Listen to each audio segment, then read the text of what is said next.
I think I have very little to add what my comrades have said. It's basically that we want this country working for us again. This country has worked for Kenyans in the past. We want it to work again. You will find that all social support programs that were set up have been bastardized. We had help for poor students. It has been bastardized. You have the NHIF support in the hospitals. It has been bastardized.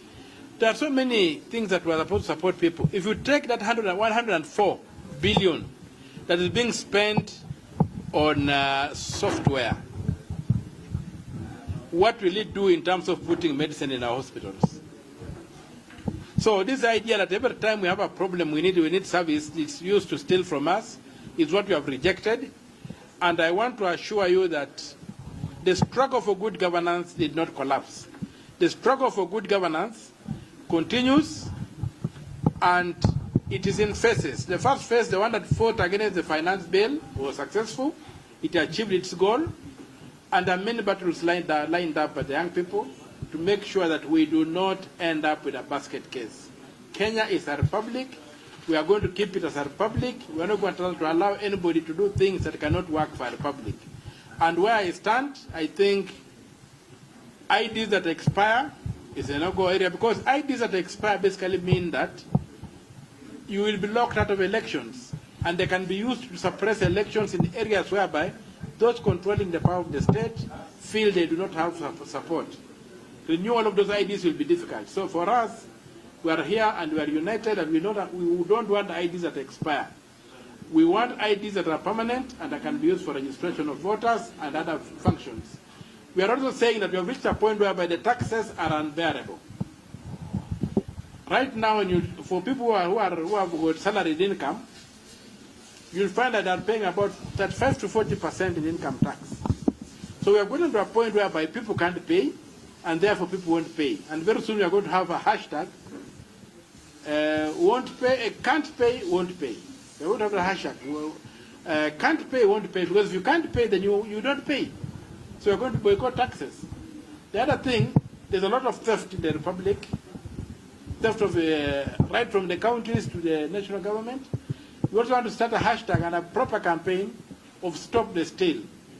We want to change from a war on corruption to a war on the corrupt. We want to deal with the corrupt people, smoke them out, and make sure that this country is governed as a republic under the rule of law. And those are the few remarks I would add on what my friends have said. I have nothing more to add, unless you have a question for me. What about this share? The share thing is arrant nonsense. You have seen the trouble it has caused, and we are going to fight it. We are going to make sure it is quashed, and we go back to NHIF. There is no reason why you can, no sensible person replaces a good thing with a bad thing. NHIF was working well. NHIF just needed liberating it from corrupt management by allowing competent people to take over, and we'll go on well. But they brought the share thing. But the share thing is basically, as what you have seen already, is a fraud scheme to steal money from the Kenyan taxpayers, from those who pay premiums.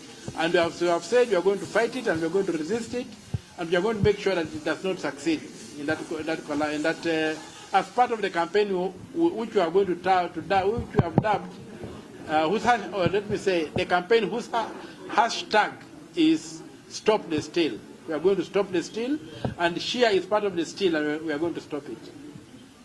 Lastly, can you intervene about this impeachment motion? The impeachment motion, I think, is arrant nonsense, and I think that we'll wait to see what evidence is tabled, and then a personal vote according to the evidence and the law.